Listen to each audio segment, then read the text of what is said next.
What message are you sending with your vote? That has been a topic of conversation lately as abolitionists and some pro-lifers have been arguing that Christians should withhold their vote from Donald Trump this fall in order to send a message to the Republicans that we are not at all happy with the direction he has been leading the party with regards to abortion. Now, while that is a message I wholeheartedly endorse, I don't, however, believe that withholding our votes is the right way to send that message, or even capable of sending that message. I'd like to explain why.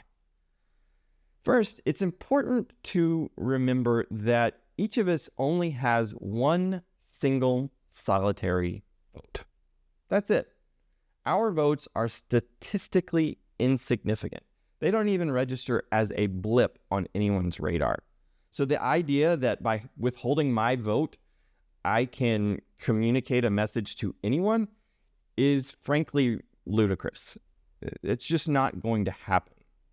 The only hope you have of communicating anything through your vote is if it is bundled with millions of other votes. That's the only way this plan to send a message by withholding a vote, that's the only way that works. And the people that are, bought into this method of sending a message, they recognize that. They're smart people.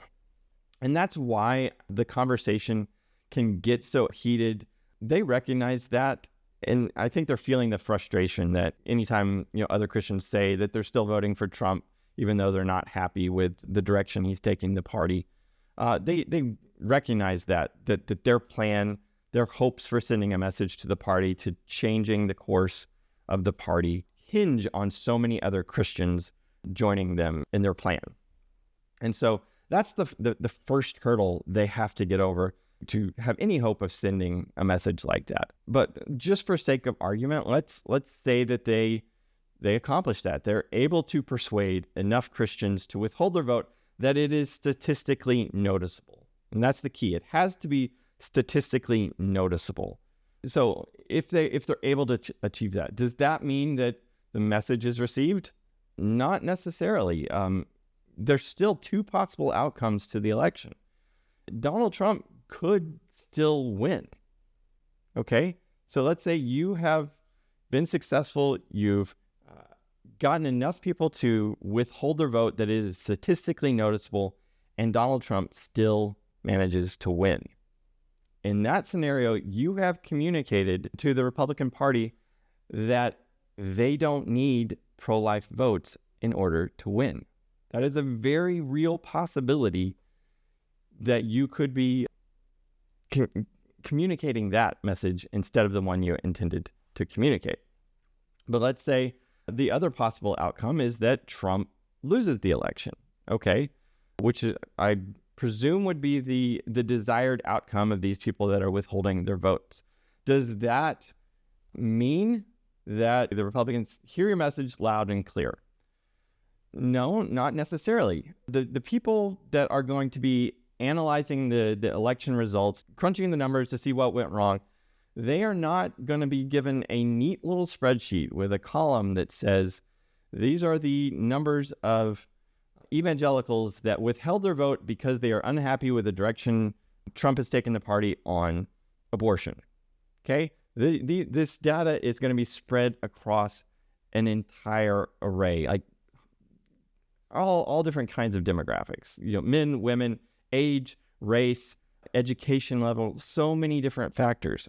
Okay? So they're not looking at that and seeing underlined in red, look, the evangelicals left us. They're going to see what they want to see. The people analyzing this are, in a lot of cases, going to be the same people that were advising Trump to go left.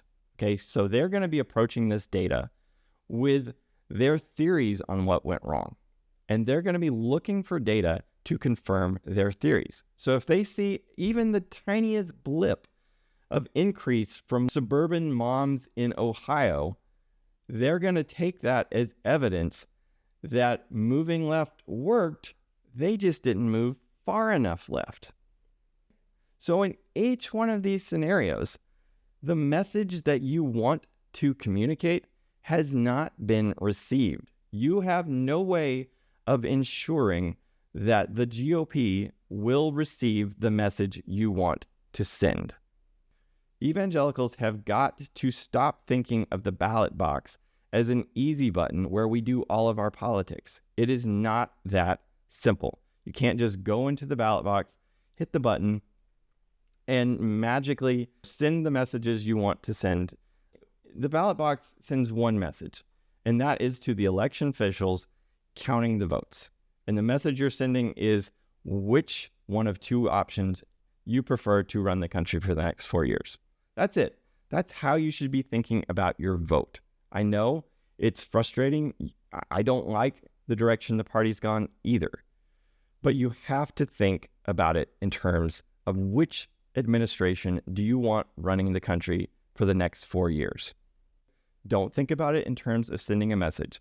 If you want to send a message to the Republicans, you need to get more involved, not less. You need to invest more time and hard work getting involved locally. You've got to be at the county meetings. You've got to be involved in state Republican politics. Be involved in the national level if you have the opportunity. We've got to stop thinking about politics as something that happens once every 4 years. That's what I want this channel to be about going forward. I want to help give us concrete ideas on how we can start to make change, to work in your local context, to turn the party in the direction we want it to go. You know, we've got to start thinking about politics in terms of it costing us something. It's not easy. The left knows this. They have a strong volunteer support. They have people on the ground working, collecting ballots.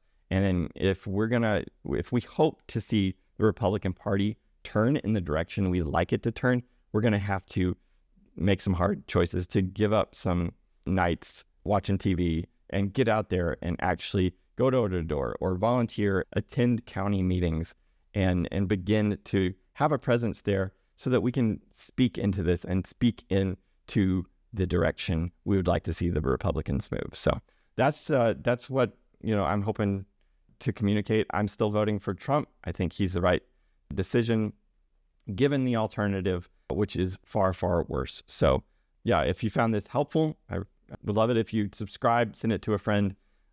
I really want this channel to be all about equipping us to think well about these issues. So I hope you found this valuable.